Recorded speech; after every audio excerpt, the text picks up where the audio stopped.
From his kitchen window he froze. The mower's loud growl cut through the quiet morning air. But that wasn't what made his blood run cold. No, it was the sight outside, his neighbor, casually pushing the mower, rolling right over the strip of land that wasn't his. And worse, the blades chewed down the delicate green stems, the flowers he had planted with his own hands, the flowers that had not even bloomed yet. He pressed a hand against the glass, whispering, Why is he mowing my land like it's his own?" For a moment his world stopped. The flowers were gone. Months of care, erased in minutes. And in that silence, one thought burned in his mind. He knew this was mine. He remembered the map, the confrontation, the neighbor's fake smile, the lies, the way he had pretended innocence. And now this. His jaw tightened as he stepped back from the window. That strip of land had become a battlefield. The neighbor thought he could win by mowing down his flowers. But he was wrong. Because this time the man was going to fight back, and his revenge would cut deeper than any mower blade. The man had bought the small house only months ago. It wasn't grand, but it was his. For the first time in years, he had land that was truly his own. But from the first week, he noticed something strange. The neighbor next door, a broad-shouldered man with a stiff walk, mowed his lawn every weekend. Not unusual. But his mower didn't stop at his own property line. It stretched right into the man's land, cutting a neat line all the way up to the neighbor's house. At first, the man thought it was just a mistake. But the next weekend, it happened again. Suspicion grew, and finally he pulled out the city planning map. His heart tightened as he traced the lines. Yes, that strip of grass, the one his neighbor kept mowing, belonged to him. He walked outside with the map in hand. The neighbor was there, leaning on his mower, wiping sweat from his brow. "This is my land," the man said firmly, pointing to the map. "It extends right here, 3 feet from your house."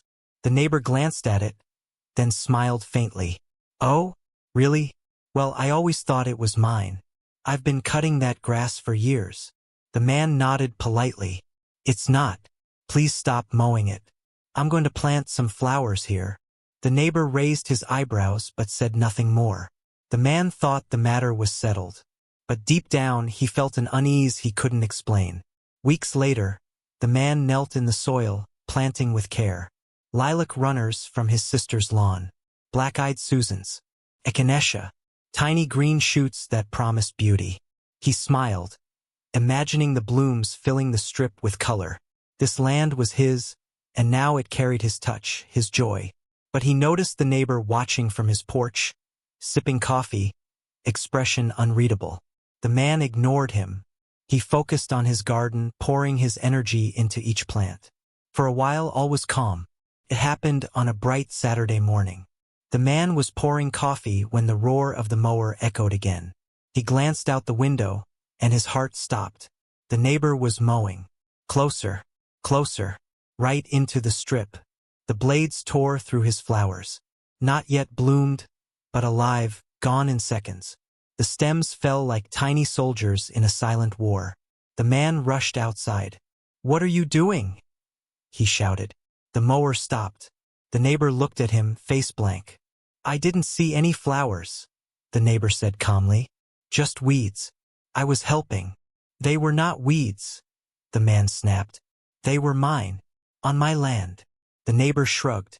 "Well, maybe you should mark it better." With that, he turned away, dragging the mower back. The man stood frozen, staring at the ruined plants. His hands shook, not just with anger, but with grief. These weren't just flowers. They were gifts, memories, hope, and the neighbor had crushed them without care. That evening, the man sat in his dark kitchen, staring at the neighbor's porch. There they stood, his neighbor's precious allium flowers. Tall, proud, glowing purple in the moonlight. He remembered the neighbor's wife boasting about them, how everyone admired them. The man's anger sharpened into something else. The thought, plan.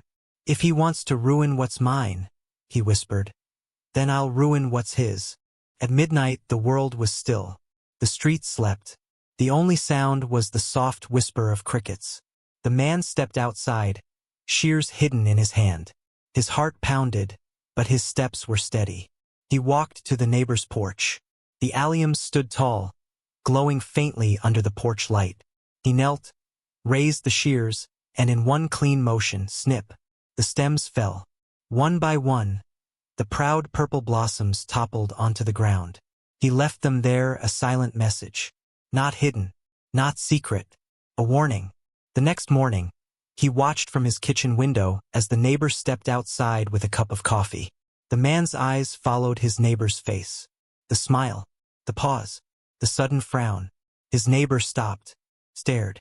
There, at his feet, lay the cut flowers. His pride and joy ruined overnight. The neighbor's shoulders stiffened. His jaw tightened. But he said nothing, not a word. He turned, walked back inside. And from that day forward, he never mowed the man's lawn again. Weeks later, the man found an old iron rebar marker buried in the grass. A clear survey sign. He showed it to the neighbor. This was proof. Unshakable. Years passed, and when the man decided to put up a fence, he ordered a professional survey. The result not only confirmed he was right all along, it revealed he owned more land than he thought. The fence went up. The battles ended. But the memory of that night stayed with him. From his kitchen window, the man looked out at his thriving flowers. Bright, bold, alive. His land was his, and no one dared touch it now. He thought of the neighbor's silence that morning. The cut alliums lying on the porch. The unspoken message that had passed between them. Revenge hadn't just been about flowers. It was about respect, boundaries, and making sure no one took what was his ever again. Sometimes, silence speaks louder than words.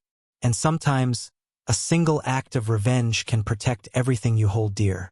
So, the next time someone thinks they can mow down what belongs to you, remember, you don't need to shout to be heard.